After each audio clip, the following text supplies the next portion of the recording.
అర్జునుడు కరంపర వీలు పెట్టిన మీ సైన్యము మీ సర్వస్వము కూడా ఎక్కడెక్కడ పారిపోతుందో ఎక్కడెక్కడ దూరుకుంటారో అతను వదిలేటటువంటి శరములకు అతని అక్షిని కోరిగా ఒక చేత ఒకటి తీస్తే 10గా ఉపయోగిస్తాయి అతని దీప.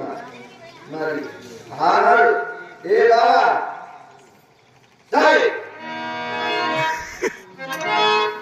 జటా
నీకు సహాయం వస్తున్నటువంటి వాడు కానీ నీకు ధరి చేరినటువంటి వాడు కానీ ఉంటారా?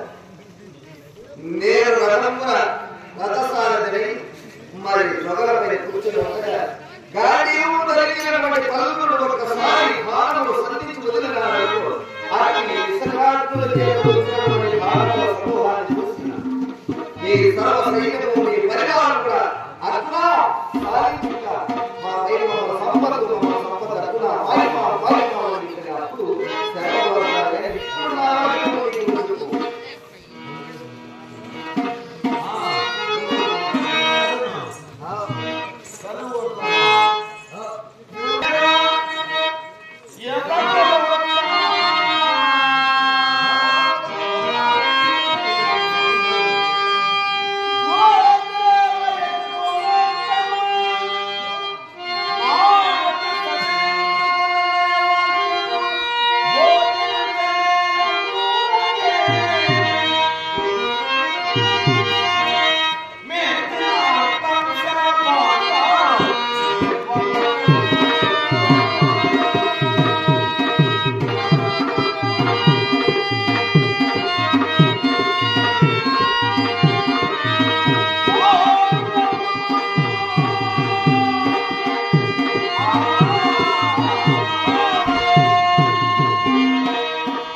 ఓడినటువంటి వారు ఈ నియమాన్ని ముగించుకొని వస్తే వారి అంతరాజ్య భాగం వాళ్ళకి ఇవ్వాలి. ఒకవేళ వారు ఓడిపోయినారు కాబట్టి నువ్వు ఇల్లు మాట్లాడుతున్నావు. అదే మీరు కనుక ఓటం పడితే నువ్వు అడిగింటవా? జూదం అనేటువంటిది సప్త మహావ్యాసనములలో నీచాది నీచమైన విషయంలో కూడా నిలుపుతాడరా. మా అన్నగారితో సరిగ్గా జూదం ఆడలేదు, గౌరవించారు. మా అన్నగా తెలియదా ఏది ధర్మము ఏది అధర్మమని తెలియదా? ఒకవేళ తమ్ముడు ఆడుతున్నాడే వారికి బుద్ధి మాట చెప్తామని మా అన్నకు తెలియదా? అంటే నేను ఓడిపోతే నా రాజ్యాన్ని అంతా ఎక్కువదామని ఏమనుకున్నావు? ఎవరు జూదానికి ఒకవేళ పిలిచామనుకో బుద్ధిలో పిచ్చమైనా ఎట్లా వద్దంటే కూడా వేడి కార్తనమని చెప్పి వేడి కార్తన అంటామయ్యా.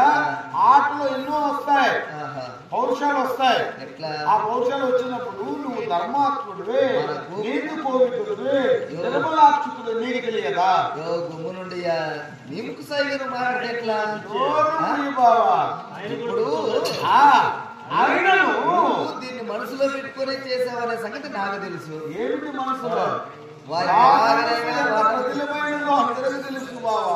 ఎలాగైనా వారి పైన ప్రతీకారం తీర్చుకోవాలని చేశారు, కానీ దాన్ని వాళ్ళ ఆత్మలో పెట్టుకోలే.